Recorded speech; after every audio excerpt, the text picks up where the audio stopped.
زیتون T V, بدلیں زندگی۔ اعوذ باللہ من الشیطان الرجیم، بسم اللہ الرحمن الرحیم۔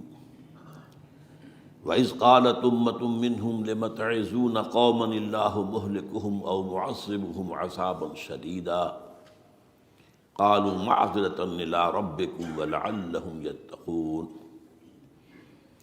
وقال عز وجل كما ورد في آخر سورة الأنبياء وَإِنْ أَدْرِي أَقَرِيبٌ أَمْ بَعِيدٌ مَا تُوعَدُونَ إلى قوله تعالى وَإِنْ أَدْرِي لَعَلَّهُ فِتْنَةٌ لَكُمْ وَمَتَاعٌ إِلَىٰ حِينٍ صدق اللہ العظیم۔ وعن سلمان الفارسی رضی اللہ تعالی عنہ قال قال رسول اللہ صلی اللہ علیہ وسلم لا يرد القضاء الا الدعاء ولا يزيد في العمر الا البر، رواہ الامام الترمذی رحمہ اللہ۔ رب اشرح لي صدری ویسر لي امری واحلل عقدۃ من لسانی یفقہوا قولی۔ اللہم ربنا الہمنا رشدنا واعذنا من شرور انفسنا، اللہم ارنا الحق حقا وارزقنا اتباعہ وارنا الباطل باطلا وارزقنا اجتنابہ، آمین یا رب العالمین۔ حضرات، اگر انسان اس بات پر غور کرے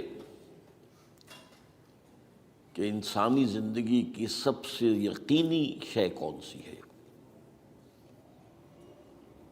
جس میں کسی شک و شبہ کی گنجائش نہیں، زندگی کی سب سے بڑی حقیقت موت ہے، جسے ہم بھلائے رکھتے ہیں۔ اگر کسی عزیز کی نماز جنازہ پڑھتے ہیں تب بھی یہ خیال نہیں آتا کہ اس وقت ہم بھی ہو سکتا تھا کہ یہاں پر بجائے ان کے میرا لاشا ہوتا۔ کچھ تھوڑی سی تو ہوتی ہے، قبر میں جب اتارتے ہیں کسی عزیز کو تو کچھ نہ کچھ احساسات کے اندر کچھ حرکت ہوتی ہے، لیکن بس واپس آنے کے بعد پھر آدمی بھول جاتا ہے موت۔ لیکن قرآن مجید نے لفظ یقین استعمال کیا ہے موت کے لیے۔ سورہ حجر کی آخری آیت ہے، حضور سے خطاب کر کے فرمایا وَاعْبُدْ رَبَّكَ حَتَّىٰ يَأْتِيَكَ الْيَقِينُ۔ اے نبی، آپ تو اپنے رب کی بندگی میں لگے رہیے، اس کی اطاعت میں، اس کی فرما برداری میں، یہاں تک کہ موت آ جائے۔ تو سب سے یقینی شے حیات انسانی کی موت ہے۔ اسی طرح اس کائنات کی سب سے یقینی شے قیامت ہے۔ کچھ عرصے پہلے تک جب سائنس آئی تھی، خاص طور پر نیوٹن کا دور تھا، آپ کو یاد ہوگا بہت سو کو جو اصول تھے، میٹر از انڈسٹرکٹیبل، میٹر ڈسٹرائے نہیں ہو سکتا۔ عام گمان یہ تھا کہ کائنات ہمیشہ سے ہے، ہمیشہ رہے گی۔ یہ اس دور کا یہ تھا جو ذہنوں میں تصور تھا، جس کو نیوٹونین ایرا آف فزکس کہا جاتا ہے، فزکس کا نیوٹن کا دور۔ اور ویسے وہ بابا آدم ہے، ماڈرن فزکس کا باپ جو ہے وہ اس میں کوئی شک نہیں، نیوٹن ہے۔ ڈاکٹر مائیکل ہارٹ کی کتاب کا کئی دفعہ تذکرہ میں نے کیا آپ سے کہ تاریخ انسانی کے 100 اشخاص چن لیے جنہوں نے تاریخ کے دھارے کو رخ موڑا، اور ان 100 میں پھر گریڈیشن قائم کی۔ A selection and gradation of the 100 most influential personalities of human history۔ Number 1 پر حضور کو لایا، نمبر 2 پر نیوٹن کو لایا۔ یہ ساری جو آپ دیکھ رہے ہیں سائنس کی ترقیاں اور اس کے اکتشافات، انکشافات، ایجادات، یہ سب جو ہے اس کا بابا آدم نیوٹن ہے۔ لیکن نیوٹونین فزکس کے اندر بہت سی خامیاں تھیں جو بعد میں واضح ہوئی ہیں، اور آج کا دور آئنسٹائن ایرا کہلاتا ہے یہ۔ تو اس وقت یہ تھا کہ میٹر انڈسٹرکٹیبل ہے، اب کہتے ہیں نہیں، میٹر تو ڈسٹرائے ہو سکتا ہے، which can change into energy at any time. اور آج تصور یہ ہے کہ اس کائنات کا آغاز بھی ایک خاص وقت پر تھا، بگ بینگ، جس کا ذکر کئی دفعہ میں کر چکا ہوں، اور ایک وقت میں یہ کائنات پھر ختم ہو جائے گی۔ اور عجیب نقشہ سائنس آج وہی پیش کر رہی ہے جو قرآن مجید کی آیت میں ہے کہ اس دن ہم لپیٹ دیں گے آسمانوں کو، یوم نطوی السماء کطی السجل للکتب کما بدانا نعیدھا۔ یہ جس طریقے سے کہ پھل جھڑی ہوتی ہے ایک وہ اس طریقے سے پھیلتی ہے پھل جڑی. تو اس طریقے سے یونیورس پھیلی ہے، اس کی گیلیکسیز جو ہیں پھیلی ہیں، اور پھر یہ ریورس ایکشن اسی طریقے سے ہوگا، یہ لپیٹ لیا جائے گا. جیسے کہ پچھلے زمانے میں کتابوں کے تومار ہوتے تھے.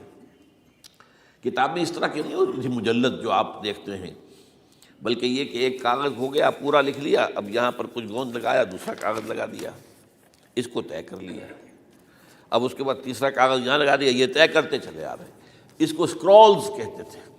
دی ڈیڈ سی اسکرولز بہت مشہور ہوئے ہیں کہ یہ جو بحیرہ مردار ہے اس کے قریب کی کچھ غاروں میں سے انجیل کے بہت پرانے مینuscripts جو برآمد ہوئے تھے، تو ان کو ڈیڈ سی اسکرولز کہتے ہیں. تو یہی ہے. بہرحال میں نے عرض کیا کہ انسان کی انفرادی زندگی کی سب سے بڑی حقیقت موت، اس کائنات کی سب سے بڑی حقیقت قیامت. قیامت سے پہلے کے بارے میں ایک حقیقت ہے جس پر کہ ہر مسلمان کو یقین رکھنا چاہیے، اور وہ یہ ہے کہ اس قیامت سے پہلے پوری دنیا میں حق کا بول بالا ہوگا.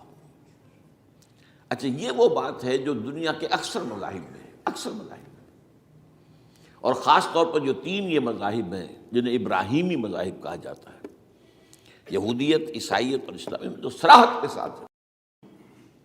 یہود کے ہاں بھی عقیدہ موجود ہے، عیسائیوں کے ہاں بھی ہے، مسلمانوں کے ہاں بھی ہے کہ اس سے پہلے، اس کائنات کے ختم ہونے سے پہلے، اس زمین کی قیامت آنے سے پہلے اس پر اللہ کا دین غالب ہوگا. کنگڈم آف ہیون آن ارتھ. اور یہی بات حضرت مسیح نے کہی تھی اپنے اس وقت کے جن یہودیوں سے مخاطب تھے، ریپینٹ، توبہ کر لو، for the kingdom of heaven is at hand. اب جو وہ ہے آسمانی بادشاہت آیا چاہتی ہے، وہ آسمانی بادشاہت تھی حضور کا ظہور صلی اللہ علیہ وسلم، جس سے کہ وہ آسمانی بادشاہت قائم ہوئی اور پھر پھیلی کتنے بڑے علاقے میں. لیکن بہرحال پوری دنیا میں نہیں پھیل سکی، وہ اس کے اسباب کیا تھے وہ اس وقت میرا موضوع نہیں ہے، لیکن پھیلنا ہے اس کو. اس سے قبل کیا ہونا ہے، یہ جو تیسری بات میں نے کہی ہے، اس پر آپ کو یقین ہونا چاہیے، اس لیے کہ احادیث صحیح آ گئی. قرآن مجید کا سورہ کبریٰ دلالت کرتا ہے اس پر کہ حضور کو بھیجا گیا غلبہ دین کے لیے، اور بھیجا گیا پوری نوع انسانی کے لیے. تو جب تک پوری نوع انسانی پر دین غالب نہ ہو، حضور کا مقصد بعثت ابھی مکمل نہیں ہے. اسی کو اقبال نے کہا تھا، وقت فرصت ہے کہاں، کام ابھی باقی ہے، نور توحید کا اتمام ابھی باقی ہے. یہ چمن معمور ہوگا نغمہ توحید سے، ایک وقت آئے گا کہ پورا یہ قرآن جو ہے نغمہ توحید کے ساتھ اس کا جو ہے گونج جائے گا. لیکن یہ کہ ابھی تو نہیں ہوا ہے، نہ ہونا ہے. اس سے پہلے کا معاملہ ایک ہے کہ جس کی خبریں دی گئی ہیں، اور وہ ہے کہ قیامت میں اس نظام دین حق کے غالب ہونے سے پہلے بڑی خوفناک جنگوں کا ایک سلسلہ ہے جس کی خبریں دی گئی ہیں.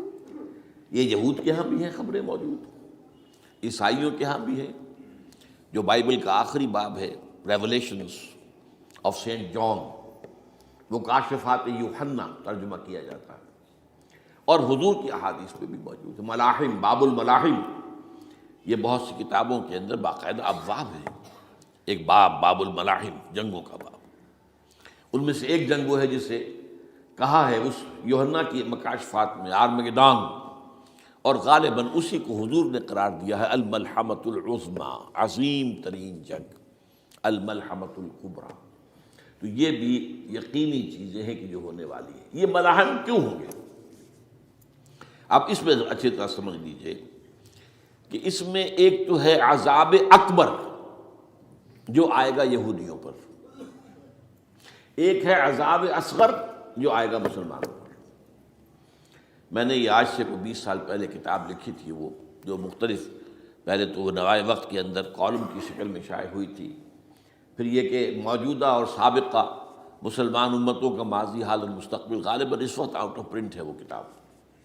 بہرحال جن کو بھی دلچسپی ہو وہ اسے کہیں سے حاصل کر لیں، لائبریری سے، مکتبے سے مل جائے گی اور پڑھے اس کو. یہ 20-22 سال پہلے کی بات ہے، کوئی آج کی بات نہیں.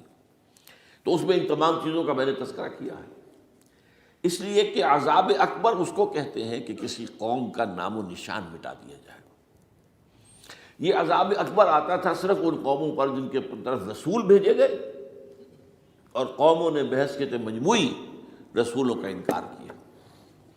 ان پر وہ عذاب آیا، اسے عذاب استیصال بھی کہتے ہیں۔ فقطع دابر القوم الذین ظلموا، ان کی جڑ کاٹ دی گئی۔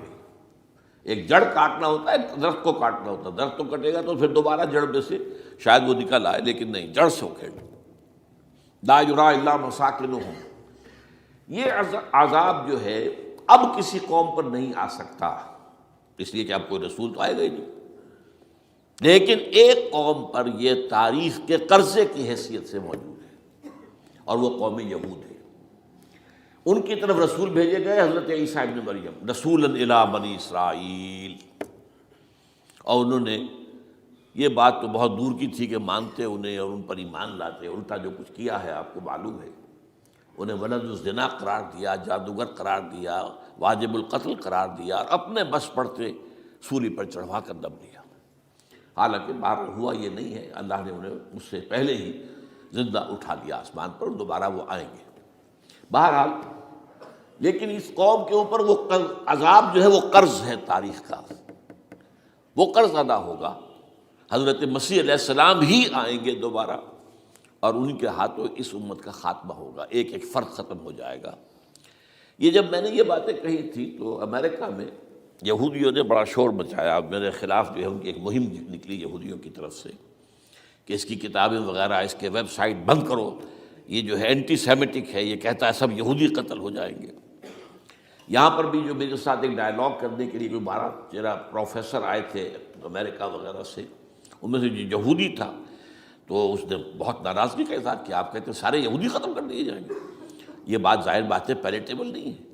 لیکن پھر ہمارے ساتھی جو وہاں پر تھے امریکہ میں پریشان ہوئے کہ آپ کے خلاف یہاں پر اب یہ مہم شروع ہو گئی ہے، تو میں نے بتایا کہ یہ تو جو زائنسٹ ہے، جوش زائنسٹ، اور اس کے ساتھ ہے کرسچن زائنسٹ۔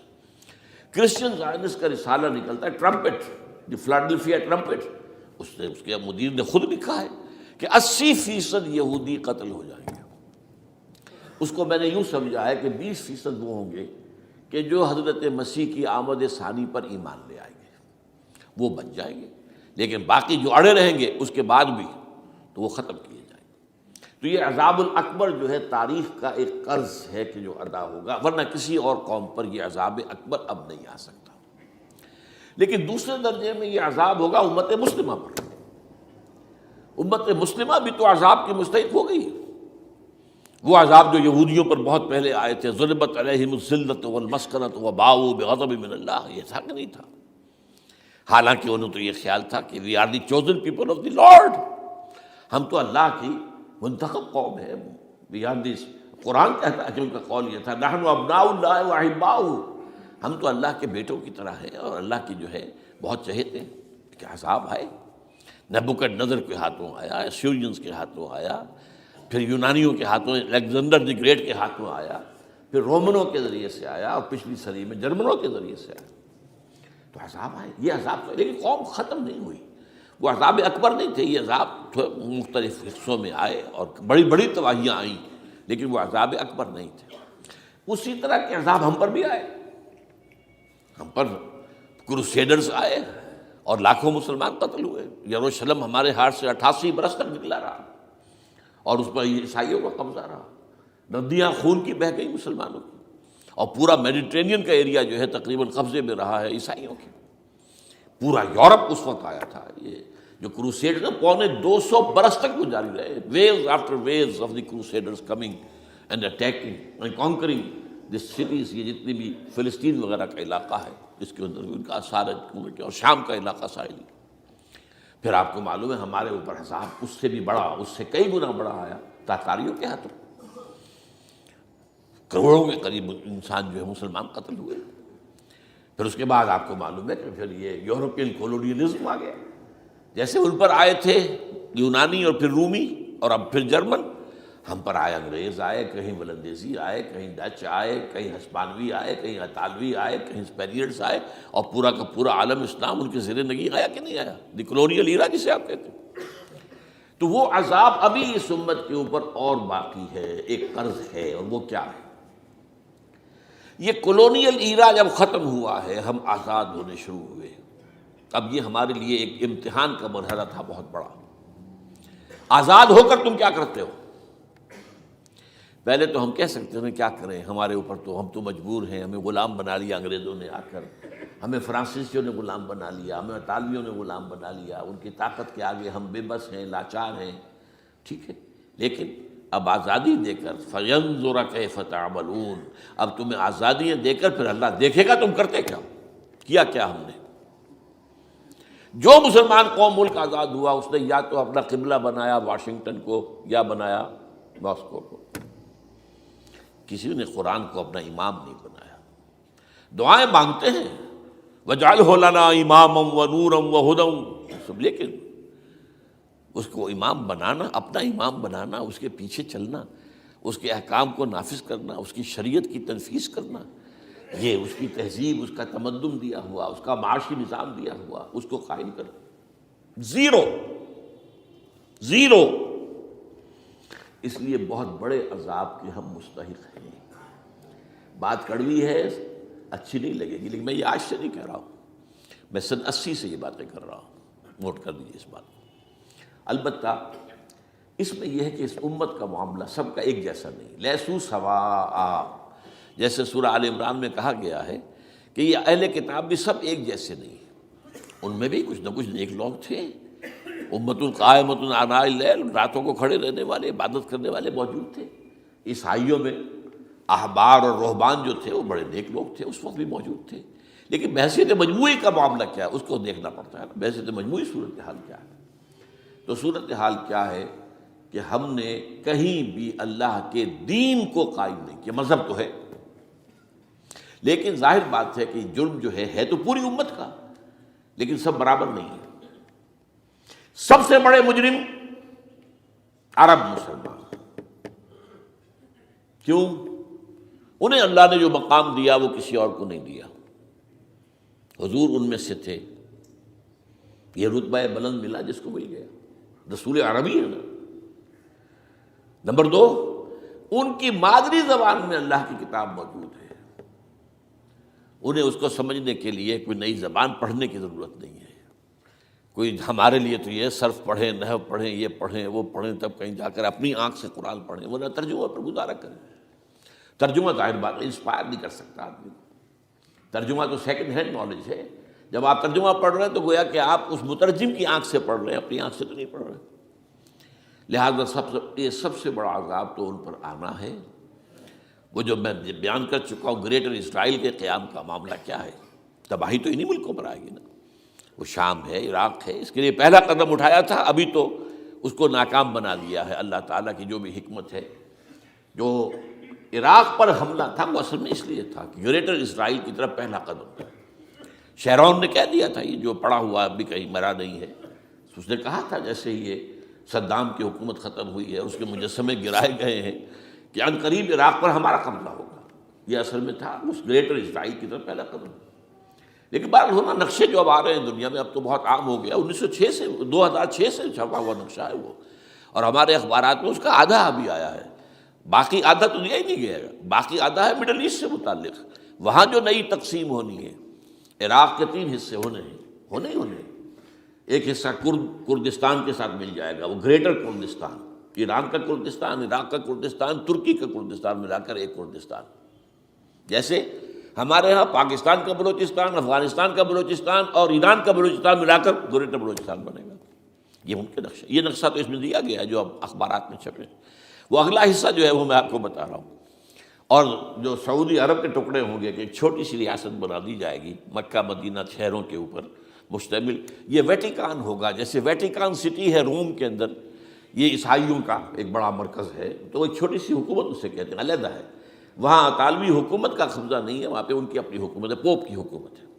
ایسے ایک ویٹیکن، گویا کہ ایک مسلم ویٹیکن بنا دیا جائے گا مدینہ. یہ ان کے نقشے ہیں. یہ نہ سمجھے کہ ایسا ہوگا، یہ تو اللہ جانتا ہے، لیکن یہ کہ جو ہوگا وہ تو میں نے کئی دفعہ کہا، وہ تو اللہ کو معلوم ہے. یمکرون و یمکر اللہ، وہ اپنی سی چالیں چل رہے ہیں، اللہ اپنی چال چل رہا ہے، لیکن نقشوں کی یہ. بہرحال اس میں جو بھی ہے یقیناً ایک حد تک کامیابی انہیں ہوگی جس کی خبریں ہمیں دی گئی ہیں. گریٹر اسرائیل ایک دفعہ قائم ہوگا، سعودی عرب سے بھی شمالی حصہ لے لیا جائے گا، مدینے میں داخل نہیں ہو سکیں گے بس. اچھا، مکے کو وہ کلیم ہی نہیں کرتے، مکے سے انہیں کوئی سروکار نہیں ہے. لیکن یہ کہ مدینے کو وہ کہتے ہیں یہ ہمارا ہے، ہمیں یہاں سے نکالا گیا تھا، اور وہاں لیکن حدیث میں ہے کہ مدینے میں داخل نہیں ہو سکے گا دجال اور اس کی جو فوج ہے، لیکن باقی شام، عراق، فلسطین، لبنان اور ترکی کا جنوبی حصہ اور مصر میں جو ہے یہ سینائی پیننسلا کے ساتھ ساتھ سارا، وہ اس پر تو رو رہے ہیں ابھی تک یہودی کہ کیوں واپس کر دیا سینائی پیننسلا، 1967 وار میں ہم نے جیتا تھا اسے، بعد میں وہ اسحاق ریبن اور یاسر عرفات کے درمیان دوستی کروائی تھی کلنٹن نے، جس کے نتیجے میں وہ واپس آیا ہے، لیکن یہ کہ وہ واپس لے گئے، اور اس کے علاوہ جو فرٹائل علاقہ ہے نائل کے ڈیلٹا کا وہ بھی ان کی شامل ہے۔ تو اس ظاہر بات ہے جب یہ ہوگا تو بڑی تباہی آئے گی، اس میں تو کوئی شک ہی نہیں۔ تو سب سے بڑی تباہی مسلمانان عرب پہ آئے گی، اور کیوں ہوگی؟ مستحق ہیں اس کے، انہوں نے اس کے باوجود کہ قرآن ان کی اپنی زبان میں ہے، انہوں نے اس قرآن کو اپنا امام نہیں بنایا۔ نمبر 2 پر میں ہمیشہ کہتا رہا ہوں کہ جو مسلمانان عجم، اگر فرض کیجئے کہ 140 کروڑ مسلمان اس دنیا میں ہیں تو 30 کروڑ کے قریب جو ہیں وہ عرب ہیں، باقی 110 کروڑ جو ہیں، 1 ارب سے زیادہ تو غیر عرب مسلمان ہیں۔ ان میں سب سے بڑے مجرم جو ہیں وہ ہم مسلمانان پاکستان، ہم نے ایک تقسیم کرائی اسلام کے نام پر، ہم نے کہا کہ ہم اسلام کا نظام قائم کریں گے، اور اللہ نے ہمیں معجزے کے طور پر ملک عطا کر دیا پاکستان۔ اب قمری حساب سے 63 برس گزر چکے ہیں، جو آپ 61 کہتے ہیں، اگر قمری حساب رکھیں 63 برس ہو چکے، کہاں ہے وہ اسلام؟ لہذا مستحق۔ لیکن اب اس میں یہ ضرور ہے کہ ابھی پاکستان کے معاملے کو میں سمجھتا ہوں کہ ہینگنگ ان دی بیلنس والا معاملہ ہے، ابھی نہیں کہہ سکتے، اللہ تعالیٰ شاید کوئی توفیق دے دے، کوئی معجزہ ہو جائے، کیونکہ میرا تو یقین یہ ہے کہ یہ قائم بھی معجزے سے ہوا ہے، جس پر میں نے تفسیراً کتاب میں لکھا ہوا ہے اپنی استحکام پاکستان، اور اب کوئی دوبارہ معجزہ ہو سکتا ہے، اور وہ معجزہ کیا ہوگا کہ پوری قوم میں توبہ کی ایک کیفیت پیدا ہو جائے، اللہ کے کرنے سے ہو سکتی ہے۔ تمام انسانوں کے دل جو ہے اللہ کی 2 انگلیوں کے مابین ہے، حضور نے ہمیں خبر دی ہے، جدھر چاہتا ہے پھر دیتا ہے، تو کوئی عجب نہیں کہ ایسا ہو جائے۔ بہرحال اس اعتبار سے میں آپ سے عرض کر رہا ہوں کہ یہ پاکستان کے بارے میں نے جو آپ کو 2 آیتیں سنائی ہیں سورہ انبیاء کی، اس آخر کے حصے میں آئی ہیں سورہ انبیاء میں، وَإِنْ أَدْرِي أَقَرِيبٌ أَمْ بَعِيدٌ مَا تُوعَدُونَ۔ دیکھو لوگوں، مجھے یہ معلوم نہیں ہے کہ جس عذاب خداوندی کا تم سے وعدہ کیا جا رہا ہے وہ قریب آ گیا یا دور ہے۔ یہ حضور سے کہا جا رہا ہے، قل، آپ یہ کہہ دیجیے، اِنْ أَدْرِي أَقَرِيبٌ أَمْ بَعِيدٌ مَا تُوعَدُونَ۔ ساتھ ہی یہ بھی فرمایا وَإِنْ أَدْرِي لَعَلَّهُ فِتْنَةٌ لَكُمْ وَمَتَاعٌ إِلَىٰ حِينٍ، اور مجھے نہیں معلوم، ہو سکتا ہے کہ یہ تمہارے لیے ایک فتنہ بن کر معاملہ آ گیا ہو اور ابھی تمہیں اور مہلت دے دی جائے۔ اس حوالے سے ہم نہیں کہہ سکتے، اب آپ کو معلوم ہے میں تفصیل سے بیان کر چکا ہوں جس طریقے سے مجموعی طور پر پاکستان میں گھیراؤ کیا گیا ہے، اور جس طریقے سے یہ جتنا نیو کونز کا اور کرسچن اور جو جیوش زائنسٹ ہیں، اور اب ان کے اندر اضافہ کیجیے ہندو زائنسٹ کا، اب یہ جس طریقے سے گھیرے کے اندر لے رہے ہیں پاکستان کو، جس طرح بھارت کی فوج افغانستان میں بھی آ رہی ہے، اس نے اپنے کتنے قونصل خانے کھولے ہوئے ہیں افغانستان میں، کس لیے؟ جو کچھ وہ ہو رہا ہے بلوچستان کے اندر، جو کچھ ہمارا پورا صوبہ سرحد ہے، اور اس سے آگے بڑھ کر جو کچھ کراچی میں ہو رہا ہے، یہ سارے معاملات جو ہیں وہ دیکھ لیجئے تو گویا کہ باہر سے ہمارا گھیراؤ مکمل ہو چکا ہے، اور اس میں یہ ہے کہ تازہ جو بمبئی کے اندر جو ہوئے ہیں معاملات وہ نوٹ کیجئے، کس طریقے سے اب اسے کہا جا رہا ہے کہ کچھ مسلمانوں نے کیا ہے، حالانکہ اس کے اندر سب سے بڑا ثبوت یہ ہے کہ ایک ہندو ہیمنت، جس نے کہ وہاں ساری تحقیقات کی کہ سمجھوتا ایکسپریس کو جو اڑایا تھا کس نے اڑایا تھا، اس کی انہوں نے کہا جب کی ہے تحقیقات، اب یہ اس کو گیو دم دی کریڈٹ، ہندو قوم کے اندر کم سے کم یہ بھی بات موجود ہے، جہاں وہ بدماشیاں ہیں وہاں یہ بھی ہے، یہ خیر بھی ہے، جہاں برائیاں ہیں ان کے اندر وہ خوبیاں بھی ہیں۔ ان کا ایک کمیشن ہے، اس نے صاف ایک ہندو کو، اور ہندو بھی سرونگ کرنل کہا یہ ہے ماسٹر مائنڈ، اس نے کروایا، اور وہ گرفتار ہوا، serving kernel of Bharat army. تو اب ظاہر بات ہے کہ اس کو مارا گیا ہے بمبئی میں، اس کو مسلمان کاہے کو مارے گئے؟ مسلمانوں کا تو وہ کہ محسن تھا، وہ مسلمان کس وجہ سے اسے مارے گئے؟ اسے مارنے والے کون ہیں؟ وہی ہندو زائنسٹ کہہ لیجئے ان کو، یا ہندو تشدد پسند کہہ لیجئے، جو پاکستان کو ختم کرنے پر تلے بیٹھے ہوئے ہیں۔ یہ ان کا در حقیقت کام ہے کہ اس شخص نے اتنی بڑی حرکت کی کہ ہمیں جو ہے ہماری سازش کو بے نقاب کر دیا۔ تو اصل میں لیکن یہ سب کچھ جو ہو رہا ہے وقتی طور پر تو بہت زیادہ طوفان اور جوش آیا تھا، معلوم ہوتا تھا کہ شاید 9/11 والا معاملہ جو تھا نیو یارک کا، اس کے نتیجے میں جو ایک دم امریکہ جو ہے نکلا ہے غصے کے اندر، اور پوری قوم اس کی کھڑی ہو گئی اور پوری دنیا جمع ہو گئی افغانستان پر حملے کے لیے، شاید ایسا معاملہ ہو جائے. لیکن نہیں، اللہ کا شکر ہے کہ یہ معاملہ جو ہے ان ادری لعلہ فتنۃ لکم ومتاع الی حین. ابھی کل کی جو تازہ ترین رپورٹ ہے وہ یہ ہے کہ اوباما کو بریفنگ دی گئی ہے کہ پاکستان کے جو نیوکلیئر بامز ہیں وہ ولنریبل ہیں، اور ان کے اندر اندیشہ ہے کہ وہ جو ہے شدت پسندوں کے ہاتھ میں نہ پڑ جائیں. اس کو کوئی نہ کوئی بہانہ انہوں نے بنانا، یہ جو میں آپ سے عرض کر چکا ہوں. کچھ ہمارے لوگوں کو یہ امیدیں ہو گئی تھی براک اوباما کے آنے سے.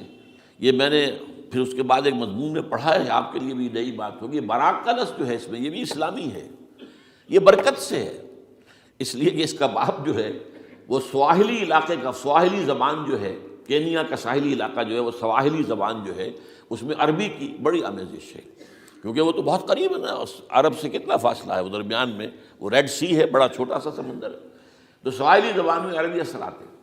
تو یہ برکت والی بات، جیسے ہم کہتے ہیں کسی کا نام برکت حسین، برکت علی، تو یہ وہ ہے باراک برکت والا، باراک حسین، اور پھر حسین کا موجود.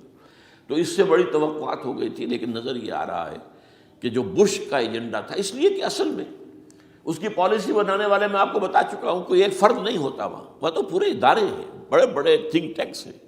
اور یہ ثابت ہو گیا ہے کہ اس اوباما نے آتے ہی سب سے زیادہ کٹر جو زائرس تھا امریکہ کے اندر، جس کا نام ہی اسرائیل ہے، اسرائیل رحم، جو ہے اسرائیل رحم ایمانویل، اس کو اپنا بنایا chief of the white house staff.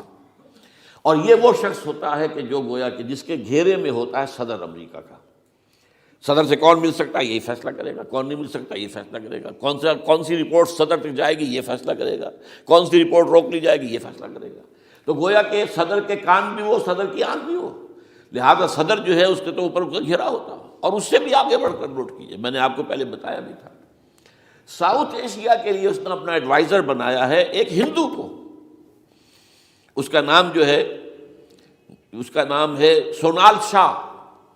اور یہ جو ہندوؤں کی ایک تنظیم ہے، جو انتہائی جو ایکسٹریمسٹ ہندو ہیں، وشوا ہندو پریشد، یہ وشوا سری پرشانت ہے، جس کا اسٹوڈنٹ ونگ ہے بجرنگ دل کا یاد. ساؤتھ ایشیا سے مراد بھارت اور پاکستان، اس کے معاملات میں اس کا ایڈوائزر جو ہے سونال شاہ ہے. تو حالات جو ہے اس اعتبار سے انتہائی یوں سمجھیے کہ خطرناک. اور دوسری طرف اندرون معاملہ کیا ہے؟ سائنس کی دو اصطلاحات آپ نے سنی ہوگی، centrifugal forces, centripetal forces. Centrifugal وہ ہوتی ہے کہ جو مرکز سے توڑنے والی ہوتی ہے، بھاگتا ہے ہر ایک مرکز کو چھوڑ کر، یہ سینٹریفیوگل فورسز. سینٹریپیٹل وہ ہوتی ہیں جو مرکز کی طرف لانے والی ہوں، جو ایک مرکز کے گرد لوگوں کو جمع کرے. تو مرکز گریز اور مرکز کی طرف رخ کرنے والی. ہمارے پاس سینٹریپیٹل فورس صرف ایک ہے، وہ اسلام ہے، اور وہ ہے نہیں. ہر چند کہیں کہ ہے، نہیں ہے. کہاں ہے نظام؟ کہاں ہے؟ مذہب تو ہے، مذہب تو انڈیا میں بھی ہے، مذہب امریکہ میں بھی ہے، مذہب کی تو کوئی کمی نہیں ہے. فاسٹسٹ گروئنگ ریلیجن میں نے بارہا کہا ہے دنیا میں مانا جا رہا ہے کہ اسلام، لیکن مذہب دین کہیں نہیں. حضور بھیجے گئے تھے دین کو غالب کرنے کے لیے. هو الذی ارسل رسولہ بالہدی ودین الحق لیظہرہ علی الدین کلہ. سینٹریفیوگل فورسز آپ کو یاد ہوگا، میں نے گنوا دیا تھا ایک دفعہ. آپ کا نارتھ پول کیا ہے؟ NWFP. وہاں حکومت اس نے کن کی ہے؟ وہ اسفند یار ولی، جس کا دادا، جس نے پاکستان میں دفن ہونا گوارا نہیں کیا، جن کا پختہ موقف یہ ہے، اس کے باپ کا بھی ولی خاں کا یہ تھا کہ انگریز نے بنایا ہے پاکستانی، انگریز کا بنایا ہوا ہے، یہ انگریزی سازش کے نتیجے میں وجود میں آیا. And they believe in that. اور اس کے ساتھ مولانا فضل الرحمان ہیں، جن کے والد مرحوم نے یہ کہا تھا کہ اللہ کا شکر ہے ہم پاکستان کے بنانے کے گناہ میں شامل نہیں تھے. یہ ہیں اس وقت وہاں کی فورسز.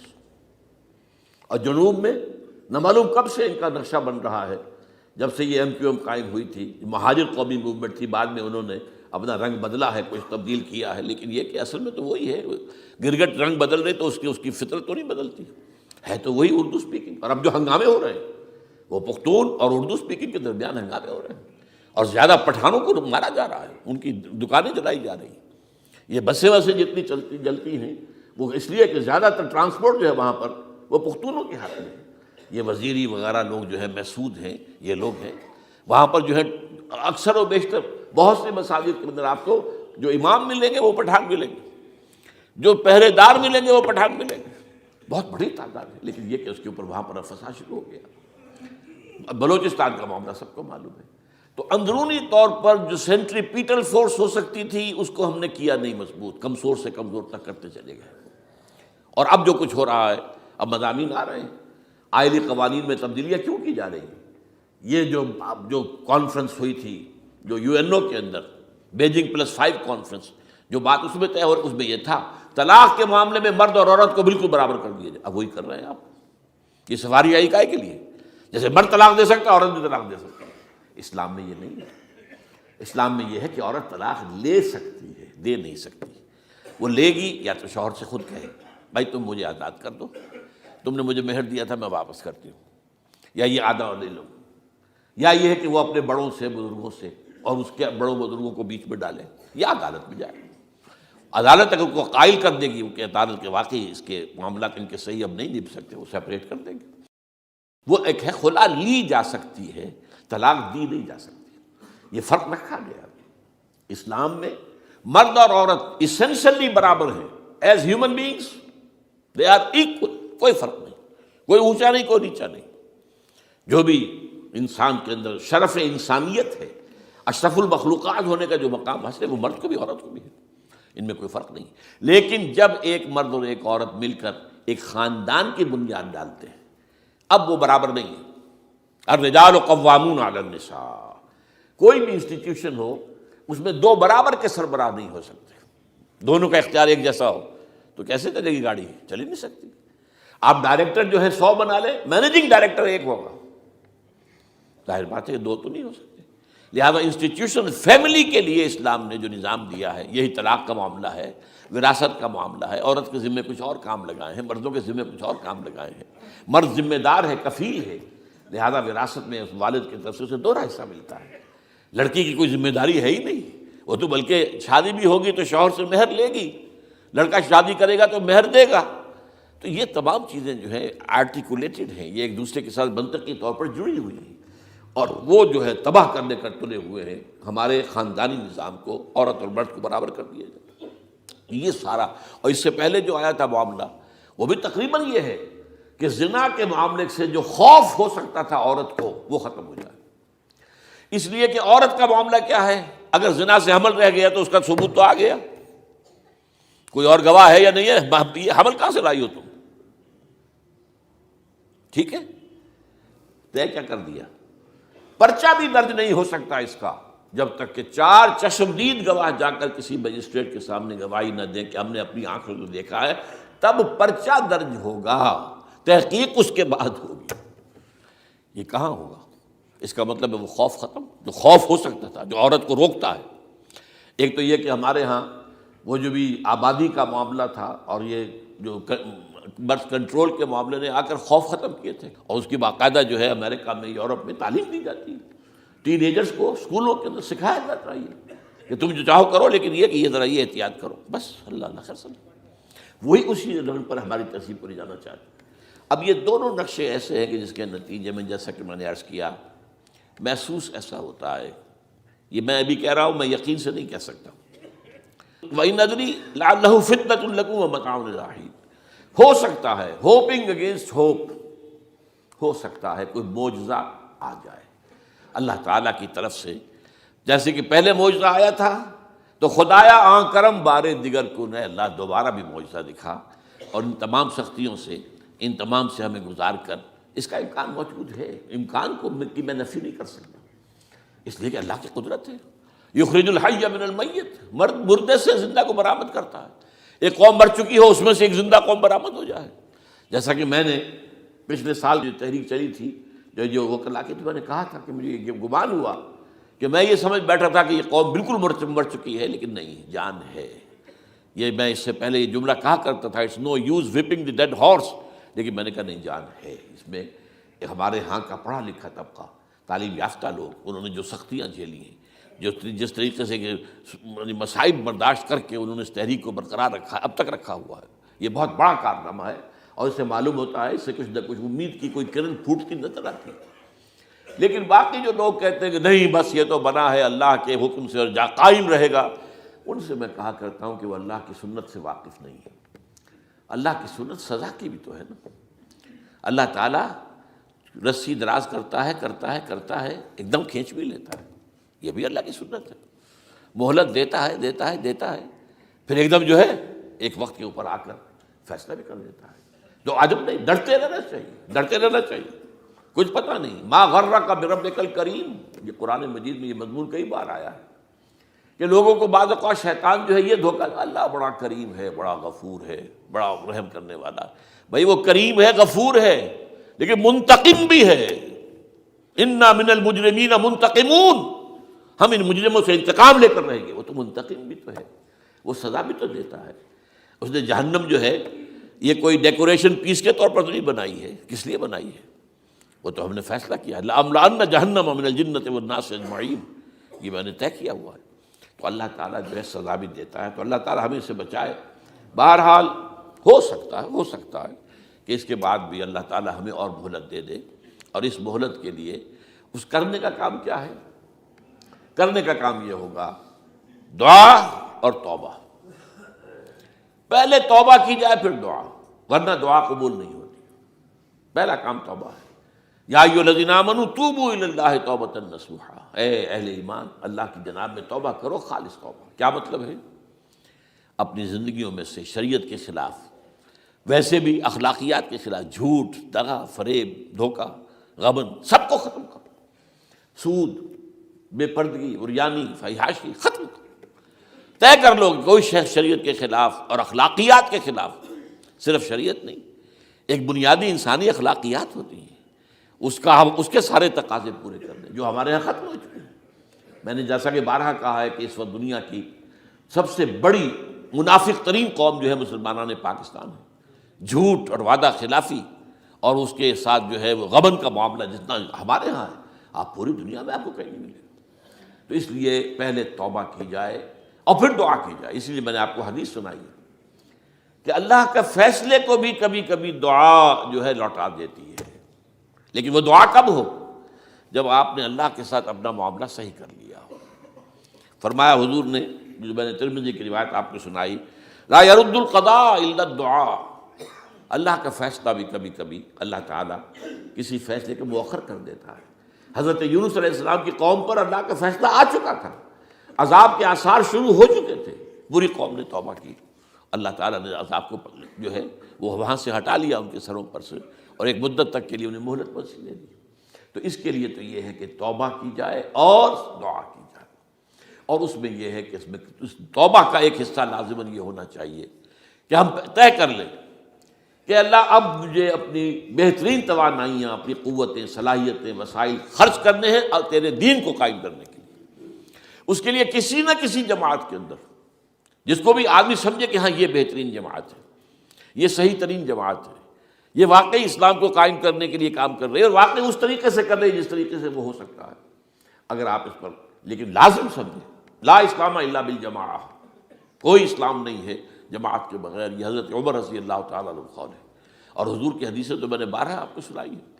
انی آمرکم بخمس اللہ امرنی بہن بالجماعت والسمع والطاعۃ والہجرۃ والجہاد فی سبیل اللہ، میں تمہیں 5 باتوں کا حکم دے رہا ہوں، اور یہ 5 باتیں وہ ہیں جن کا اللہ نے مجھے حکم دیا ہے، جماعت، سمع و طاعت اور جہاد و ہجرت، یہ 5 باتیں۔ تو اس لیے توبہ کے اندر یہ لازمی جز ہونا چاہیے کہ اب ان صلاتی و نسکی و محیای و مماتی للہ رب العالمین، یہ فیصلہ کر لیجئے۔ اس کے بعد یہ ہے کہ اللہ تعالیٰ اس پر استقامت عطا فرمائے، اس کی بھی خود دعا کیجئے کہ اللہ اب تو نے مجھے یہ ہدایت دے دی ہے، تو اب لا تزغ قلوبنا بعد اذ ہدیتنا وہب لنا من لدنک رحمۃ انک انت الوہاب۔ ایک دوسری آخری بات میں آج صاحب سے کہہ رہا ہوں، ڈرتے ڈرتے اگر خدا نہ خواستہ خدا نہ خواستہ خدا نہ خواستہ خاکم بدہن، اگر پاکستان کے لیے بھی اللہ تعالیٰ کی طرف سے آخری سزا کا فیصلہ ہو گیا ہو، جس کے چرچے ہیں، تیری بربادیوں کے مشورے ہیں آسمانوں پر، وہ آسمان اوپر کے آسمان اور ہیں، زمین کے آسمان بھی تو ہیں نا، یہ امریکہ، یہ وائٹ ہاؤس، یہ پینٹاگون، یہ جو ہے اسٹیٹ ڈپارٹمنٹ، یہ سب جو کیا ہے، نیٹو کا ہیڈ کوارٹر، یہ ساری چیزیں کیا ہیں؟ تو تیری بربادیوں کے مشورے ہیں آسمانوں میں، اور اس کے لیے خبریں وہ دیتے آ رہے ہیں۔ بہت سے لوگ کہتے ہیں یہ خام خواہ کے ہیں ان کے، یہ ہمارا صرف بھی ہماری بددلی پیدا کرنے کے لیے نہیں، لیکن یہ کہ جو کچھ انہوں نے نقشے بنائے تھے وہ نقشے تو پورے ہوتے چلے آئے۔ 1897 میں یہودیوں نے جو فیصلے کیے تھے، 20 برس کے بعد بالفور ڈیکلریشن کی شکل میں وہ فیصلہ آ گیا، یہودیوں کو فلسطین میں آبادی کا حق دے دیا گیا، Balfour declaration 1917، only 20 years later. اس کے 20 سال بعد 48 میں اسرائیل قائم ہو گیا۔ کوئی تصور کر سکتا تھا پچھلی صدی کے اندر یہودیوں کی حکومت قائم ہو جائے گی دنیا میں؟ کہیں امکان کوئی نہیں تھا۔ پوری دنیا میں پھر ادھر ادھر پھیلے ہوئے، منتشر، جسے وہ ڈائسپورا کہتے ہیں، اور یورپ میں تو شدید نفرت تھی ان سے۔ لیکن یہ کہ جس طرح انہوں نے رفتہ رفتہ وہاں پر قدم جمائے ہیں، جس طرح ان کو اپنے قابو میں لیا ہے، جس طرح ان میں مذہبی تقسیم پیدا کی ہے، کیتھولکس کی اور پروٹیسٹنٹس کی، پروٹیسٹنٹس کو اعلی کار بنایا ہے، سیکولرزم اور اس کے بعد سود پر مبنی معیشت کا نظام وہاں نافذ کیا ہے، بینک کا نظام قائم کیا ہے۔ ای بنوک، ای فکر چالاک یہودیوں کا قائم کرنا ہے یہ بینک کا نظام، اور سب سے پہلا بینک انہوں نے انگلینڈ میں قائم کیا تھا۔ تو ان کی جو باتیں ہیں وہ تو پوری ہو رہی نظر آ رہی ہیں، ان کے نقشے جو ہیں ان کے سامنے آ رہے ہیں ہمارے۔ تو اس حوالے سے ہو سکتا ہے خاکم بدہن، اگر خدا نہ خواستہ یہ لکیر ختم ہو جائے، تب بھی ظاہر بات ہے زمین تو کہیں ختم نہیں ہو جائے گی، اللہ کی زمین ہے۔ کیا پاکستان نہ بنتا تو ہمارے ذمے نہیں تھا کہ اللہ کے دین کو دنیا میں قائم کرنے کی جد و جہد کرتے؟ وہ تو بحیثیت مسلمان ہمارا فرض ہے۔ کیا حضور اکثریت میں تھے عرب میں؟ وہ تو اقلیت میں بھی نہیں تھے، ایک آدمی تھا اللہ کا بندہ کھڑا ہوا ہے، جو جنوں نے ایک مرتبہ حضور کی بات سنی ہے اور جا کر کہا ہے اپنی قوم، یا قومنا اجیبوا داعی اللہ، اے ہماری قوم کے لوگوں، اس اللہ کی طرف دعوت دینے والے کی پکار کو سنو، لبیک کہو۔ تو کوئی عجب نہیں، یہ جو اقبال نے الفاظ کہے ہیں، تو نہ مٹ جائے گا ایران کے مٹ جانے سے، نشے میں کو تعلق نہیں پیمانے سے، اور ہے آیا فتنہ تاتار کے افسانے سے، پاسباں مل گئے کعبے کو صنم خانے سے۔ تاتاریوں کے ہاتھوں کروڑوں مسلمان قتل ہوئے، اور پھر وہی تاتاری مسلمان ہو گئے۔ امت مسلمہ کی قیادت ان تاتاریوں کے ہاتھ میں آ گئی، عربوں سے لے کر ان تتولوا یستبدل قوما غیرکم، جو بات سورہ محمد میں کہہ دی گئی تھی بالکل آغاز میں، اگر اے عربوں تمہیں جو مقام ہم نے دیا ہے، اپنا رسول تم میں سے بھیجا، بعث فی الامیین رسولا منہم، تمہاری زبان میں اپنی کتاب نازل کی، تو تمہیں جو مشن سونپا ہے، اگر تم نے اسے پیٹھ دکھا دی تمہیں ہٹائیں گے، کسی اور قوم کو لے آئیں گے۔ اور یہ 13ویں صدی عیسوی میں ہو گیا۔ 1258 میں آخری خلیفہ بنو عباس کا اسے محل سے نکالا ہے مستعصم باللہ کو، اور ایک جانور کی کھال میں لپیٹ کر ڈال دیا ہے گلی میں، اور گھوڑے دوڑا دیے اس کے اوپر۔ یہ آخری چراغ گل ہوا ہے بنو عباس کا، جس پر کہا تھا سعدی نے، آسمارا حق بود بر خوب بارد بر زمین بر زوال ملک مستعصم امیر المومنین۔ مستعصم باللہ نام تھا آخری خلیفہ کا، اس کی حکومت کے زوال پر آسمان سے خون بھی برسے تو اس کا حق ہے آسمان کو کہ خون کی بارش کرے۔ تو یہ چیزیں ہیں جو کہ نوٹ کرنے کی ہیں۔ اگر خدا نہ خواستہ ایسا ہو جائے تو ظاہر بات ہے کہ اسلام پھر بھی زندہ رہے گا۔ ہم مر سکتے ہیں، اسلام نہیں مرے گا، اسلام کو تو رہنا ہے۔ جیسا کہ حضور نے فرمایا کہ میں آخری رسول ہوں، تم آخری امت ہو، وہ تو یہ ہے۔ البتہ یہ ہے، ہو سکتا ہے ہم سے یہ قیادت چھین کر کسی اور کو دے دی جائے، اور کوئی عجب نہیں کہ ہندوؤں سے ہمیں پٹوا کر ہندوؤں کے ہاتھ میں دے دی جائے۔ تاریخ کی میں مثال دے رہا ہوں، ہے یہاں فتنہ تاتار کے افسانے سے، پاسباں مل گئے کعبے کے صنم خانے سے۔ آخر ہندوستان میں 20 کروڑ مسلمان ہے کہ نہیں، بلکہ زیادہ ہے۔ آپ سوچئے اس ہندوستان کی سرزمین سے شیخ احمد دیدات پیدا ہوا تھا، جس نے پوری دنیا میں عیسائیوں کو جو ہے وہ مناظروں میں شکست دی ہے۔ اسی ہندوستان سے آج ذاکر نائک کھڑا ہوا، پوری دنیا میں ڈنکا بجا رہا ہے، عیسائیت کے خلاف، یہودیت کے خلاف، ہندو مت کے خلاف، ان کی کتابوں سے، ان کے ویدوں سے، ان کے تمام جو اسکرپچرس ہیں ان کے حوالے سے ثابت کر رہا ہے تمہارا دین غلط ہے، تمہارے ہاں تو محمد کی بشارتیں موجود ہیں، دیکھو یہ ہے، یہ کتابیں ہیں، یہ پڑھی انہوں نے۔ میں نے کبھی کہا تھا مولانا علی میاں رحمۃ اللہ علیہ سے کہ مولانا، میں یہ گیا تھا ان کے پاس ملاقات کے لیے، میرا خیال ہے کہ سن 82-83 کی بات ہے، کہ میں اور کسی سے تو توقع نہیں رکھتا لیکن آپ سے توقع رکھتا ہوں کہ آپ زیادہ روشن خیال علماء میں سے ہیں، کہ آپ ندوۃ العلماء لکھنؤ کے اندر آپ سنسکرت کی تعلیم کو لازمی کریں، تاکہ آپ کے فارغ التحصیل لوگ نکلیں تو وہ پڑھ سکیں ویدوں کو کہ ویدوں میں کیا لکھا ہوا ہے، ہندو کے ذہن کو تو سمجھے کہ ہندو کا ذہن ہے کیا، اس کا فکر کیا ہے، اس کی سوچ کیا ہے، اس کے عقائد کیا ہیں، جو وہ ظاہر کر رہے ہیں وہی ہیں یا واقعی ان کی کتابوں میں کچھ اور ہے۔ آج ہمارا بھی ظاہر بات ہے کہ آج اسلام جو ہے، کوئی تازیوں کے جلوسوں سے کوئی اسلام کو پہچانے، یا جو پیروں کے مقبروں کے اوپر جو ہے صوفیہ کے جو عرس ہو رہے ہیں اس کے حوالے سے اسلام کو پہچانے گا، تو کیا وہ صحیح اسلام کو پہچانے گا؟ اسی طریقے سے آپ کو ہندو مذہب کا ذہن جو ہے کیا ہے، تو وہ وعدہ کیا کہ ہاں آپ نے بہت اچھی بات کہی ہے۔ 2 سال کے بعد میری ملاقات وہاں ہوئی ایک کانفرنس میں، وہ بھی مضبوط تھے، میں بھی تھا شکاگو میں نے پوچھا مولانا وہ آپ نے کیا؟ کہ میں تو بھول ہی گیا۔ یہ ہمارے علماء کا اصل میں معیار ہے، نئی بات کو جو ہے کوئی قبول کرنا ان کے لیے اتنا آسان نہیں۔ آج ذاکر نائک کر رہا ہے، ڈٹ کر کر رہا ہے، ان کے اسکرپچر سے، ان کے حوالوں سے، اپنشد سے، اور تمام جو ان کے جو ہیں ویدوں سے، تو یہ کام جو ہو رہا ہے۔ اسی طریقے سے یہ بھی بات میں آپ کو بتا دوں کہ میرے دورہ ترجمہ قرآن کی جس قدر پذیرائی بھارت میں ہو رہی ہے، پاکستان میں نہیں ہے۔ پاکستان میں تو میرے چینلز بند کر دیے گئے، مجھ پر بہت سے چینلز جو ہیں ان کا دروازہ بند ہے، پی ٹی وی میں تو میرا داخلہ ہی حرام ہے، اور باقی سب نے بند کر دیا گیا۔ ایک جو ہے ہمارے ہاں ایک مائنورٹی کمیونٹی ہے، وہ اتنی زوردار ہے، اور ظاہر بات ہے نیوسنس ویلیو اگر زیادہ ہے تو وہی چیز دنیا میں چلتی ہے۔ آپ کو معلوم ہے بند کرا دیا انہوں نے کچھ عرصے کے لیے، ذاکر کا پروگرام بھی ممبئی میں بند کرا دیا تھا، لیکن وہاں تو کھل گیا، اس لیے کہ کم سے کم ذاکر نے پچھلے دنوں کہا ہے ایک کانگریس ایک اپنے اجلاس کے اندر، اور یہ عجیب بات ہے، اس سے پہلے اس نے کبھی کوئی سیاسی بات نہیں کی، لیکن اس نے یہ بات کہی ہے کہ پہلے تو کہا جاتا تھا ہندوستان میں کہ مسلمان تعلیم حاصل نہیں کرتے، جاہل ہیں، اس لیے پیچھے رہ جاتے ہیں، اور آج جب مسلمان آگے آ گیا ہے تعلیم میں تو اب آئی ٹی کے میدان میں دروازہ بند کر دیا گیا مسلمانوں کا۔ یہ اس نے کھل کر کہا ہے، بامبے کے اسٹیج پر کہا ہے، لیکن اس نے یہ کہا کہ جو کچھ بھی ہے ہندوستان میں، لیکن ایک بات ہے کہ ہندوستان کی عدلیہ صحیح جگہ پر قائم ہے، اس کا مقام درست ہے۔ آپ سوچئے ہمارے ہاں اس کا تصور ہے کہ اس طریقے کی انکوائری کمیٹی آئے اور اس طرح کھل کر اس کا جو ہے لوگوں کے سامنے اس کو بیان بھی کر دیا جائے۔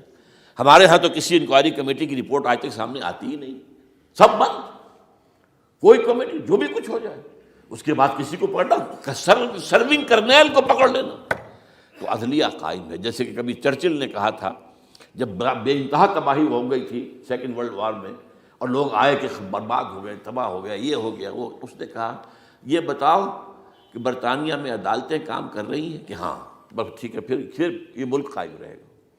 یہ معاملہ جو ہے بھارت کے اندر عدالتیں ہیں، چل رہی ہیں، تو اس حوالے سے کوئی عجب نہیں، کوئی عجب نہیں۔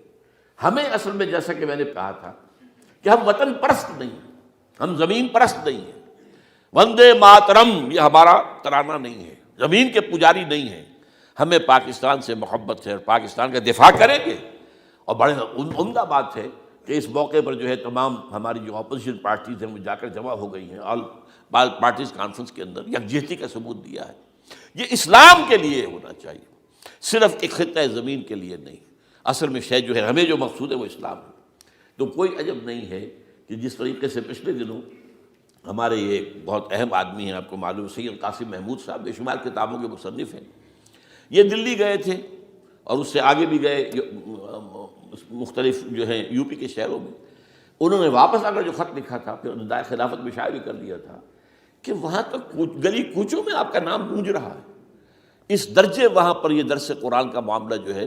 اور اگر آپ نے کبھی پیس ٹی وی پر وہ دیکھے ہوں میرے 10 لیکچر جو میں دے کر آیا تھا آج سے 4 سال پہلے، 15,000 افراد، اور یہ کہنے میں 15,000 نہیں ہے، ورنہ تو اسے 50,000 کا بھی کہا جا سکتا ہے میں کو، وہ تو گنتی اس لیے ہے کہ کرسیاں رکھی گئی تھی 15,000، اور ساری کرسیاں فل تھی اور بھی لوگ کھڑے ہوئے تھے، تو 15,000 پلس۔ کہیں پاکستان میں تو آج تک یہ بات نہیں ہوئی ہے، لیکن یہ کوئی عجب نہیں۔ قرآن مجید میں سورہ انعام میں نقشہ کھینچ دیا گیا، حضور سے کہا گیا اے نبی آپ مایوس اور بددل نہ ہوں، اگر یہ مکے والے ہماری اس کتاب قرآن کی قدر نہیں کر رہے تو ہم نے ایک قوم کو تیار کر رکھا ہے جو اس کی ناشکری نہیں کریں گے، ناقدری نہیں کریں گے۔ ان یکفر بہا ہؤلاء، اگر یہ لوگ مکے والے آپ کی قوم اگر یہ کفران نعمت کرے گا قرآن کا تو ہم نے ایک اور قوم کو تیار کر رکھا ہے، وَوَكَّلْنَا بِهَا قَوْمًا لَيْسُوا بِهَا بِكَافِرِينَ، وہ اس کی ناقدری نہیں کریں گے۔ اب دیکھ لیجئے معجزہ کیا ہوا، مدینے میں تو حضور کا قدم مبارک بھی نہیں پہنچا اور وہاں انقلاب آ گیا۔ آپ کے دو ادنا خادم، ادنا شاگرد گئے ہیں، اور مصعب بن عمیر اور عبداللہ بن ام مکتوم جو نابینا تھے رضی اللہ تعالیٰ عنہما، اور وہاں انقلاب آ گیا، دونوں قبیلے ایمان لے آئے، ساری ان کی جو ٹاپ کی لیڈرشپ تھی ایمان لے آئی، اور وہ یثرب جو ہے مدینۃ النبی بن گیا، وہ دارالہجرت بن گیا۔ تو کوئی عجب نہیں، تو ہمیں تو چمٹے رہنا اسلام کے ساتھ اور اس کے لیے اپنی جد و جہد کو جاری رکھنا ہے، اور اس ملک کے اندر بھی ہر خیر کی بات کی ہم دعوت دیتے رہیں گے، مشورے دیتے رہیں گے۔ البتہ یہ ہے کہ لوگ کہہ سکتے ہیں کہ تم کس قوم کو، یہ تو ختم عذاب ہونے والا ہی ہے، بس کس کو ڈرا رہے ہو؟ تو اس لیے میں نے آیت پڑھی تھی، اذ قالت امۃ منہم لم تعظون قوما اللہ مہلکہم او معذبہم عذابا شدیدا، جبکہ ایک قوم نے کہا کیوں ان کو وعظ کہہ رہے ہو، کس لیے، کچھ حاصل نہیں، اب ان پر تو اللہ کا عذاب آ کر ہی رہے گا اور عذاب علیم آ کر رہے گا۔ تو انہوں نے جواب دیا، قالوا معذرۃ الی ربکم، ہم اپنے رب کے حضور میں جا کر معذرت تو پیش کر سکیں گے، اے اللہ ہم چمٹے رہے تیرے دین کے ساتھ، اے اللہ ہم نے اپنے آپ کو وابستہ کیے رکھا، اپنی بہترین صلاحیتیں اور قوتیں اور اپنی توانائیاں صرف کی ہیں، اے اللہ اس کام کے لیے۔ اور یقین کا لفظ بھی میں نے شروع میں کہا تھا آپ سے، موت اور قیامت، اور دو مرتبہ آیا ہے قرآن کے بارے میں، ان ھذا لھو الحق الیقین، انہ الحق الیقین،